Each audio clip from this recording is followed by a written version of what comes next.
I'm Old Sneelock. Welcome to another episode of Old Sneelock's Workshop.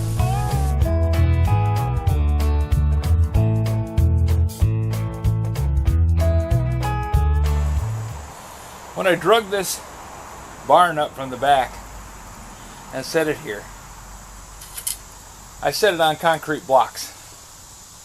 A pad there, and a pad under each corner.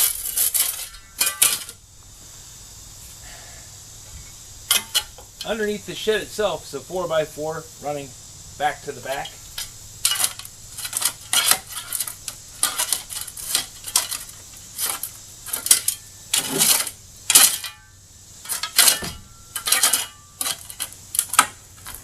And those sit on those concrete blocks. What I didn't realize is, and didn't think about it actually, between this 4x4 and the sidewall 4x4, there's a piece of 2x4 here. And the door frame sits on top of that 2x4. So this one is just kind of floating here. There's not a whole lot of load on it because it's actually sitting on the outer part of the frame of the building.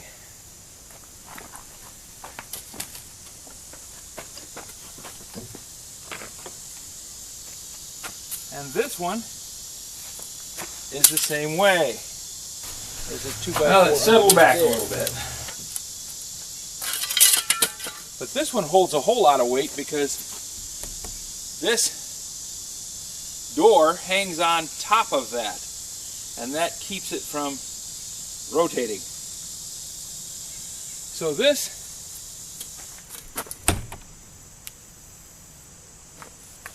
two by four missing is a problem, especially since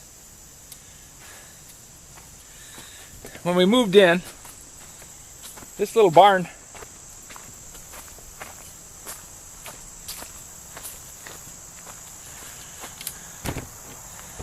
used to sit back there by the wood pile, and there was a huge pile of crap stuck over here. It was all the waste and brush and everything else from the yards. They got piled up next to the shed, sitting on the ground. So the shed ended up getting eaten by the termites that were attracted by the wood.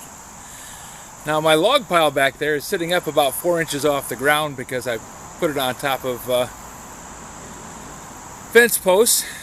I drove fence posts in the ground and set fence posts across them so that everything was up off the ground, so that I didn't get dirt contacting the wood.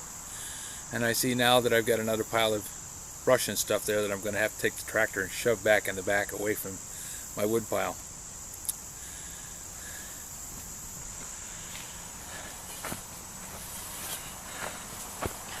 So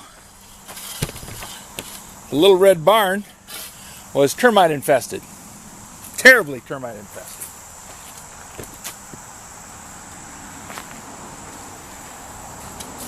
To the point where the 4x4 in this corner was totally eaten away. I had to put a new 4x4 in here, redo the roof deck, take off all the siding, and you see I got a board going across the top here.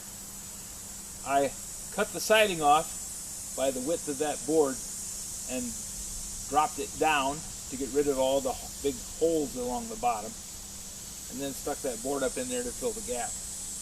Did the same thing on the other side.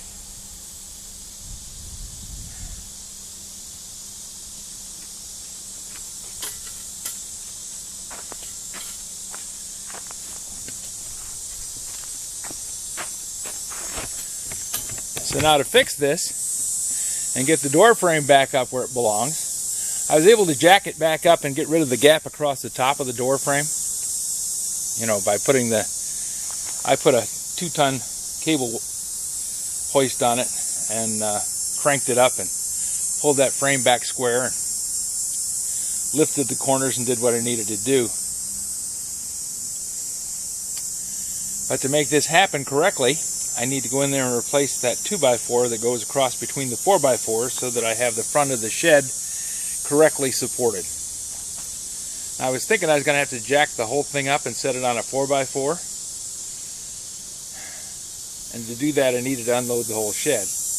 I'm wondering if I can go in there and put in a new 2x4 on each side and just take care of it that way. That wouldn't necessitate jacking the whole building up off the ground. Shortcuts always end up being much more work than the original job was intended to be, and you can see that this job is growing at leaps and bounds. The door is in pretty sad shape. This section over here is just tissue paper.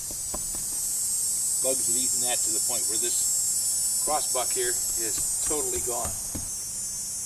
Ideally, I'd throw a piece of angle iron underneath there and support the whole thing. Unfortunately, I don't have a piece of angle iron that size. But I will look. You never know what you find in the blacksmith shop. I got stuff stuck in the corner there I've forgotten I own. Okay, I got the piece of angle iron.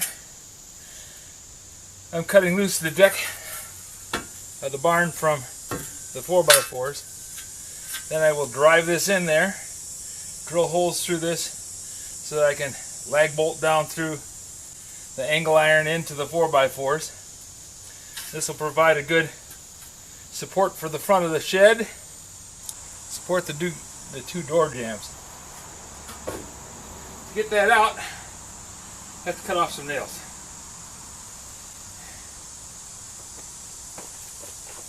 I've already cut 2 of them off, so I know it's working.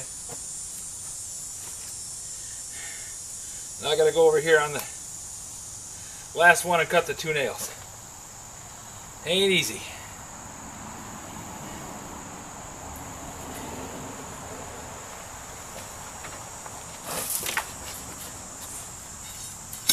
Got to thank my brother-in-law for giving me these. They call them skins. He used to work for Voltec, and Voltec made foam rubber. And the foam rubber that they made was made in, I forget what they call them, like chunks, about 6 inches thick. And they would cut the upper and the lower skin off so that you'd have all the cells exposed. And the skins were waste product. Well, he came up with the idea that, well, I think it's because his wife is a veterinary assistant. His wife, my sister. She's now a teacher at Baker College, teaching other people how to be vet techs. But I think she realized that there was a need for them in the field. Farmers have cows out in the pasture and in the barn and everywhere else that get sick and need attention. And it was crappy to lay on the cold ground or in the barn on the floor. So they took the skins and sold them to veterinarians to put in the truck to take out into the field and use as mats to work off of. They are great. I'm laying on top of limestone, which is normally really horrible to work on because it's very sharp. Makes a great approach apron to the little shed because it locks up and makes a good solid base, but it's got points on it. Now when I'm laying on this piece of foam, don't feel it at all.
This is a kit that I got from Harbor Freight.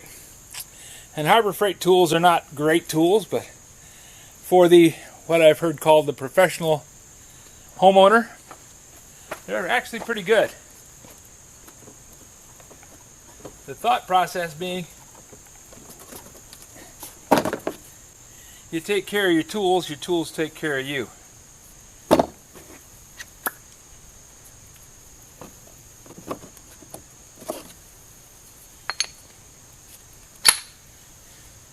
I've had this for almost 20 years. No, actually I think I've had it 20 years. And in those 20 years I've lifted all kinds of things with it. Nothing over its rating. It's a 4-ton unit.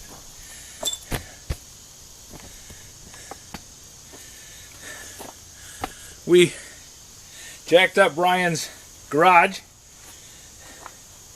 with it and several other jacks, but was able to use this little jack to lift a garage building. Didn't break it because we used it in tandem with others. Kept it in good shape. Now, I'm going to try and jack up the floor on this little building without breaking it. Not worried about breaking the pump this time. I'm more concerned about breaking the floor.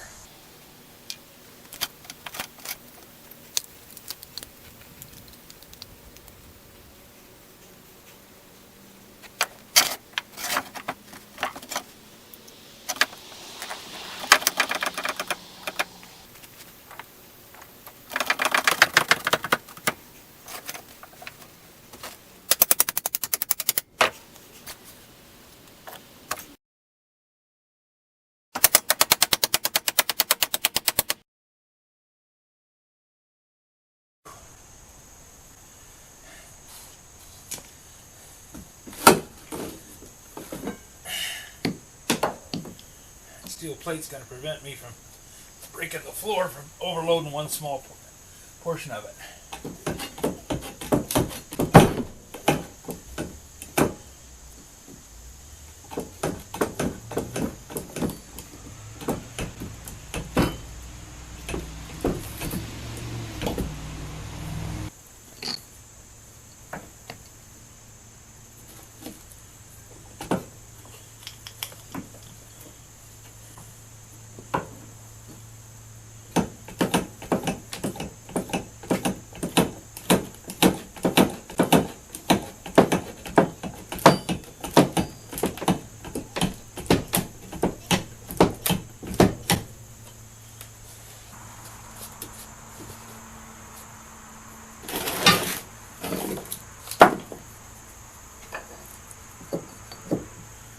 Just have to remember to get that chisel out of there.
I'm doing.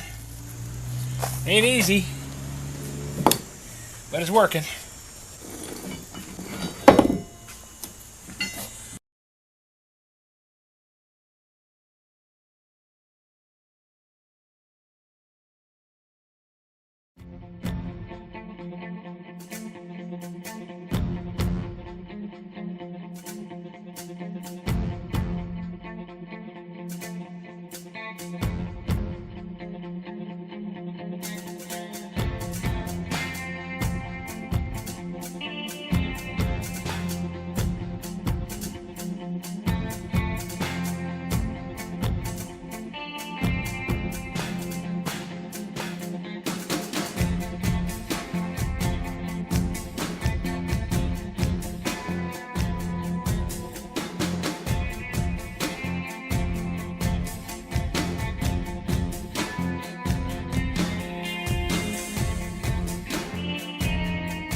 Getting old. Getting old.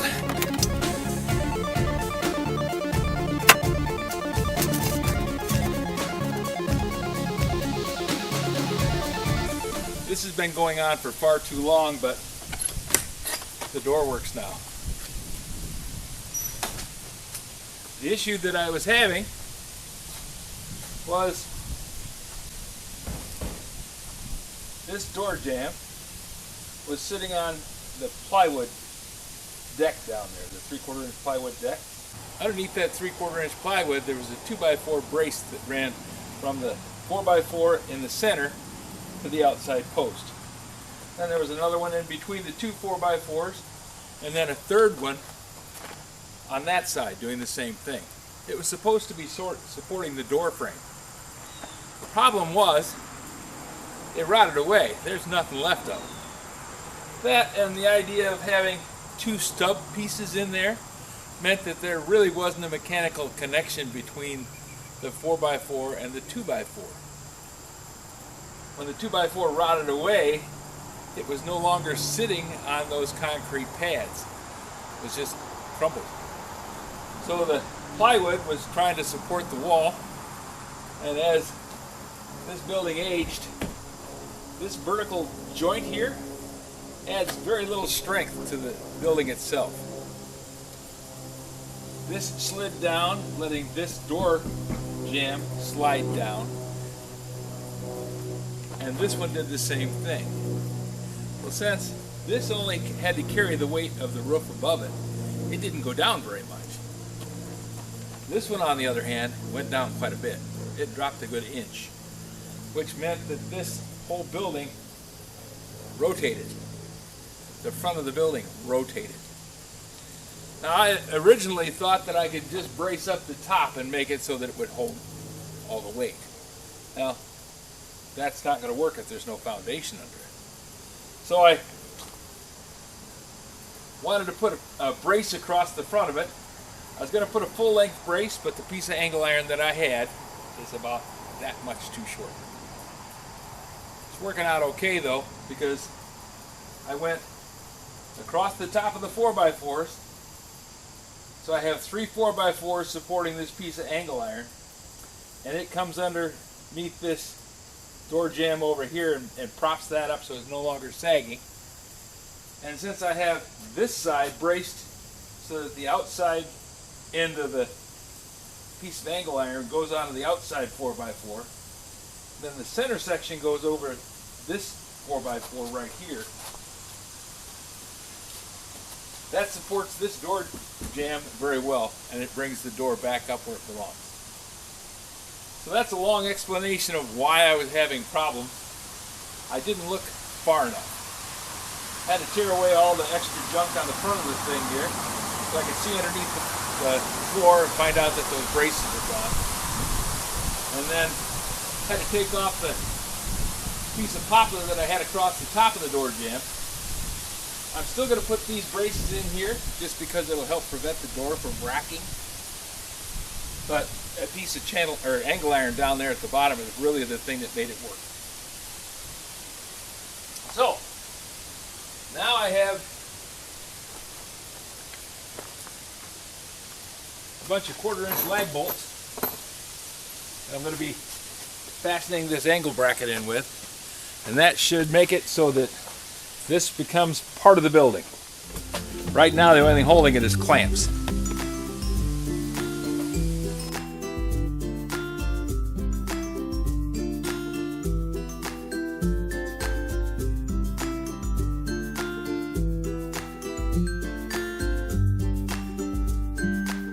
This video is not to be viewed by anyone under the age of 13 in the US or 16 in the European Union, without the express written permission of the parents or legal guardians of the underage person.